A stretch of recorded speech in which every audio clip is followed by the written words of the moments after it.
NCII, also known by the misnomer revenge porn, is a term used to describe sexually explicit photographs and videos that are filmed, published, or shared without the consent of one or more people in the frame.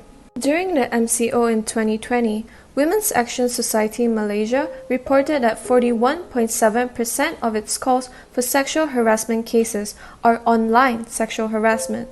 However, locally reported statistics, specifically on NCII, could not be found. This entails that this issue is not talked about or taken seriously enough in Malaysia. Furthermore, there are two biases involving in NCII. One of the biases in NCII is gender bias. NCII has involved stereotypical thinking about women and sexism. However, Z and Sashari Bitton mentioned that male and female victims are at similar rates in image-based sexual abuse cases. This challenges the dominant sexual victimization paradigm of women as victims and men as perpetrators. So, the way to limit this bias is that the government and media can provide meaningful statistics and facts on victims of NCII cases through official websites and media platforms. Showing the society meaningful statistics can help to undermine prevalent myths in which there are not only female victims, but men can be potential victims too. Providing meaningful information through credible platforms can help lessening stereotypical thinking about women in NCII. Next, the second bias in this issue is victim blaming. Victims often get to blame for any wrongdoing, even though they are victims of such actions. This can be seen in the recent appearance of V2K group on Telegram that shares pictures and videos of women. Many people blame the victim's attire and say that they should have known this would happen. To limit this bias, the government can expand informational and educational programs in school and media platforms that will help to contribute to a more objective perspective in viewing this issue and more empathetic approach of the society towards victims. By expanding these programs, it can help to reduce the ability of society and professionals to devalue victims. The first solution is to strengthen the law. Malaysia still lacks sexual harassment laws. It is very limited as there's only one penal code, which is Penal Code Act 574, that only covers physical sexual harassment. So, what if online sexual harassment such as the disseminations of intimated photos via online, like what happened in the V2K Telegram issues occurred?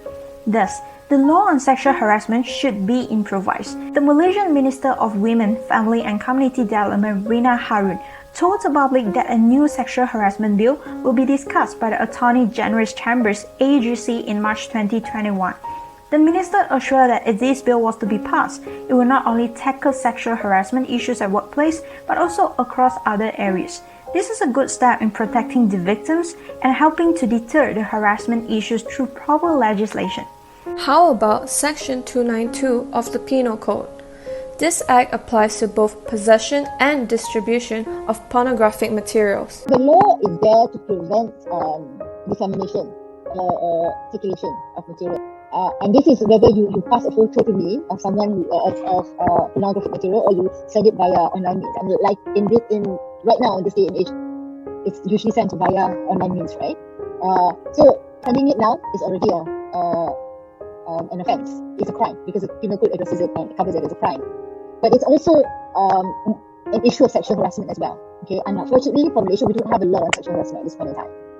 It's not criminal in nature, but the government is trying to put in place sexual harassment. We have a sexual harassment code, I think workplace codes, but no law specifically to criminalize sexual harassment. So that would be one way that this area of the law can be strengthened to put in specific laws on sexual harassment. How about Section 211, Number 1 of the Communication and Multimedia Act 1998, Act 588?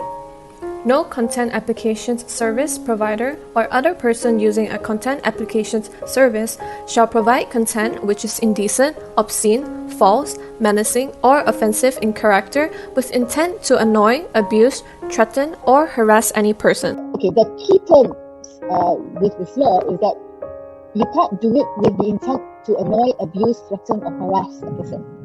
So you have to show If someone wants to charge, or if a regulator wants to take action against a person for circulating the content, the regulator will have to show that it's done with the intent to annoy, abuse, threaten, or harass.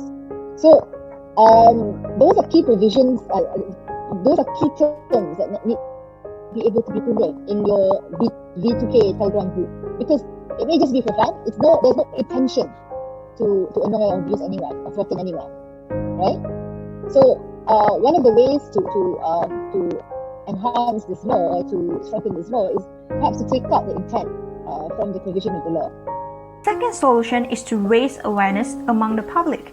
According to the All Women's Action Society AWAM, there are many similar groups like V2K on social media platforms.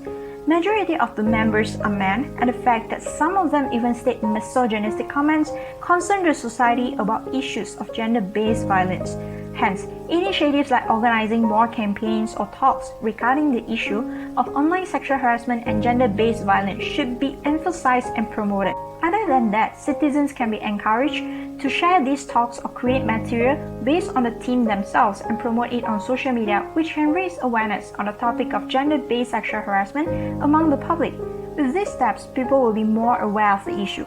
Women can even learn how to protect themselves from such harassment and what actions can be taken if they find themselves victims of such harassment. There are many people who did not report it to the police, NGOs, and neither to authorities such as NCII. What advice can you provide for them? If you ask me as a lawyer, that's a question that you should do, right? That you should immediately file reports, first of all, police report, and secondly, reports to NCII.